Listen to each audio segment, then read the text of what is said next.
Dan di video kali ini guys, kita akan bacain beberapa pengalaman orang-orang yang pernah bergabung di MLM inisial T ya. Karena di video ini ada banyak banget pengalaman orang-orang yang seru banget ketika mereka bergabung ke MLMT. Karena ini pengalamannya mungkin cerita nyata ketika dia bergabung ke MLMT ini. Dan langsung aja kita akan cek beberapa komentar. Sekali lagi di sini bukan menjelekkan perusahaan karena perusahaan nggak tahu apa-apa, tetapi ini kita akan bacain beberapa pengalaman orang-orang yang pernah bergabung ke MLMT ini ya. Oke, langsung aja, ini dari Muhammad Rahmat ya, cerita pengalaman aja. Waktu itu gue diajak prospek sama salah satu member T, dan dia nunjukin salah satu anggota member T yang masih SMP pas lagi presentasi.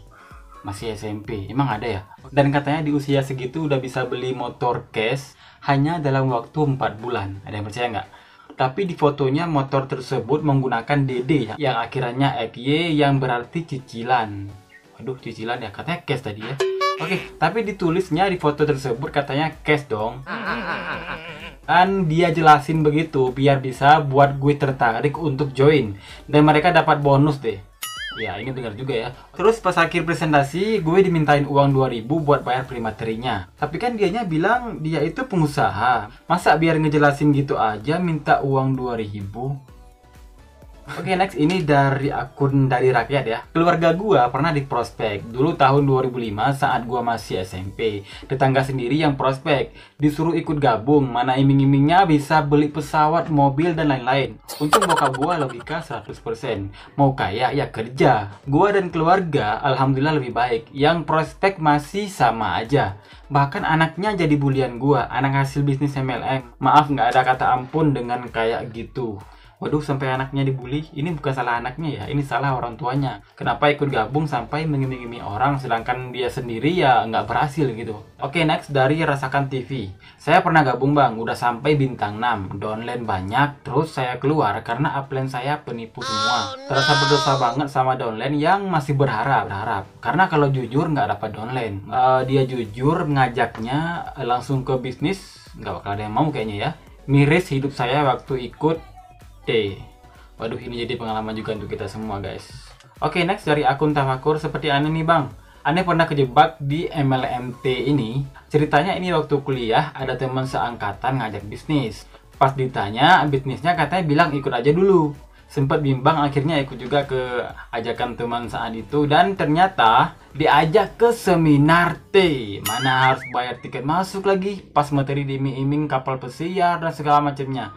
Ditampilkan juga leader yang sukses dan juga katanya ada yang syariahnya.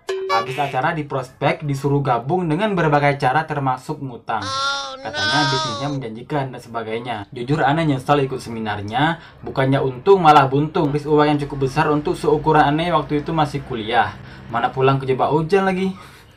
Aduh, apes banget ya. Sejak saat itu aneh antipati banget sama teman aneh tersebut karena tak jujur dan terbuka ngajak bisnisnya. Sempet ada yang nawarin juga orang lain dan langsung aneh tolak karena ya aneh duga pasti MLM. Oke, next. Ini dari Ramdan Ardiansyah ya. Ini tahun 2006 katanya, saat kuliah di salah satu PTN di Jogja. Kawan yang memang kenal baik sejak SMA mengajak keluar pada hari Minggu yang katanya ke tempat kumpul. Ya, ada banyak orang sukses. Oke. Seingat saya dekat Stadion Kirdosono Jogja. Setiba di sana sudah banyak orang berkumpul dari member dan calon member MLM. Yang belakangan saya tahu dari T. Acara tersebut tidak lebih dari doktrinasi dan tepuk tangan saat leader memberikan orasi, klaim-klaim produk serta kesuksesan, padahal cuma ngimpi.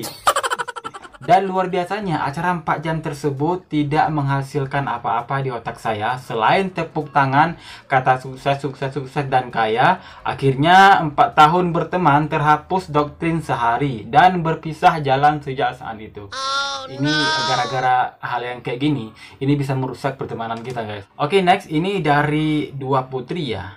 Pergi malam kumpul bareng teman-teman, cari downline atau apalah namanya, pulang pagi zong terus.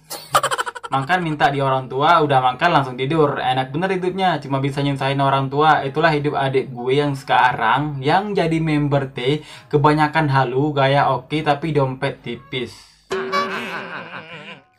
Tapi di dalam hati kasihan, disuruh berhenti malah nggak mau. Nah, ini cerita tentang adiknya ya. Ada juga kayak gini ya rupanya ya. Udah dikasih paham masih nggak denger. Emang gitu ya, kalau yang udah kena doktrin sama member MLM, ya kayak gini jadinya. Nggak bakal mau dengerin orang di luaran sana, selain ya upline-nya mereka. Bahkan orang tuanya sendiri pun ditentang gitu. Oke, next. Ini dari Mbah Suci ya. Berawal dari temen gue, kan dah lama gak ketemu tahunan. Kebetulan kita ketemu di sebuah warung biasa. Nah, di sana aku tanya ngapain, dan dia jawab lagi urus toko online sambil minum es yang mau habis. Nah, aku otomatis penasaran, toko apa? Terus dia jawab T. Kemudian dia mulai pamer omsetnya di Lazada yang dalam seminggu sudah dapat 5 atau 10 juta. Nah, saat itu aku tertarik dan dia jelasin panjang lebar, bahkan sampai jelasin tentang kuadran kanan dan kiri, tur luar negeri, kapal pesiar, dan lain-lain. Pokoknya cerita cara sukses dan kaya. Setelah esnya habis, dia keluarin es sasetan dari dompetnya yang kosong dan ngeluarin air di tasnya sambil disuruh sendiri daripada pesen es di warkop. Itu pun gua tanya, lah nggak pesan aja di warkop? Dan dia jawab hemat. Akhirnya gue iya aja. Sampai akhir doktrin gue kaget kok sampai disuruh selfie bareng sama dia. Gue curiga mungkin dia bakal ngirim ke kandangnya seakan-akan habis prospek. Ya gitulah kelakuan member MLM. Oke, next, ini banyak banget ya kayaknya yang bakal kita bacain. Ini dari Boys Kukra ya. Di medsos biasanya para upline T memakai kata entrepreneur di bio-nya. Wow, ini benar banget.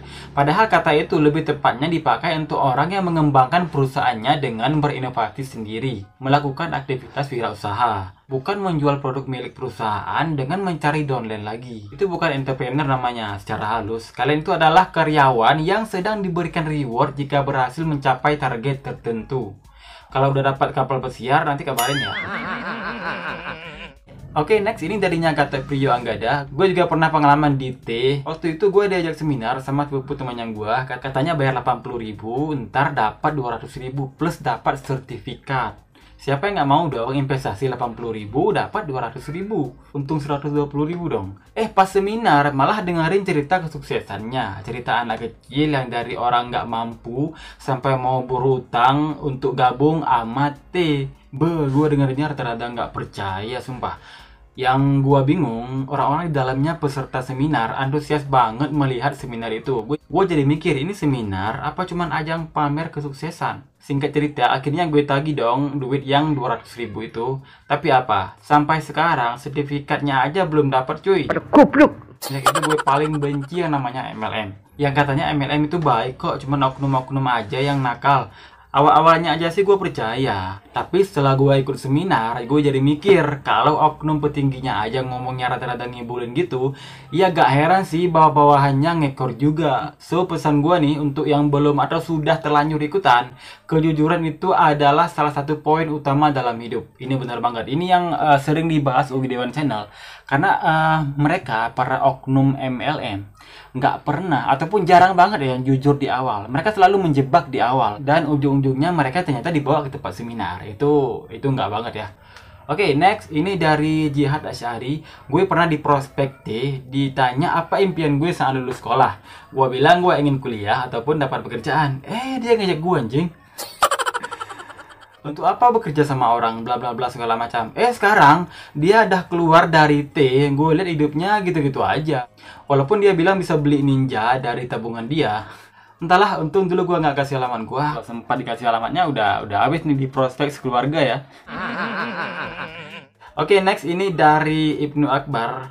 Wow, ini dia sebut nama ya. Ini nama yang paling besar di Aceh dulu ya. Itu dulu upline saya. Tapi karena saya udah tahu sistemnya dan nggak dibolehin di agama saya, makanya saya keluar. Dan anggota atau member T yang ada di grup saya dulu hanya segelintir yang berpenghasilan karena sudah banyak member. Tapi yang baru masuk dan baru 1-2 tahun nyatanya nggak ada penghasilan pasti gitu. Berarti ya harus ekstra nyari downline dong biar dapat penghasilan pasti. Oke, next, ini dari History Motovlog. Aku juga mantan member T. Pangkat terakhir platinum, tapi sekarang saya sudah tidak lagi karena saya merasa emang bisnis MLM tidak jelas, malah merugikan diri sendiri dan orang lain. Alhamdulillah modal saya sudah balik lagi karena jual produknya tanpa mengajak orang lain alias MLM. Dan saya bersumpah nggak akan bergabung lagi dengan MLM apapun. Oke, next. Ini dari Muhammad Alamin. MLM-nya sih mungkin nggak salah. Ya bener banget, ini MLM-nya nggak salah. Tetapi yang salah itu partisipannya yang menghalalin semua jalan. Yang penting dapat duit, termasuk nipu. Yang dibahas di sini kan membernya, bukan MLM-nya. Udah bisa bedain nggak apa itu member, apa itu MLM? Oke, ini bener banget ya.